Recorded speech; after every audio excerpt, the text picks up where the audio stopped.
unapoyasikiliza mafundisho yangu, kuwa na akili, chambua. Kaka yako alikuwa mdogo kama wewe, leo sio kaka, anaitwa babu. Baba yako mzazi alikuwa kijana.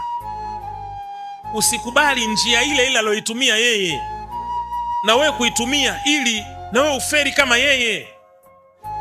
Kuzaliwa ndani ya familia ya kimasikini inatupa uchungu wa kuleta mapinduzi katika hiyo familia, sio kuleta lawama katika hiyo familia. Sio sifa kuzaliwa na baba tajiri, kwa sababu kuzaliwa na baba tajiri kuna kuletea uzembe katika maisha. Ndio maana mzazi aliyefanikiwa akiletewa fedha na mtoto aliyefanikiwa, mzazi huyo anakuwa na furaha mbili. Lakini mzazi aliyefanikiwa akishindwa kuletewa chochote na mtoto aliyemzaa, kwa kushindwa kufanikiwa, anajua amezaa msukule. Kwa hiyo wewe mwagika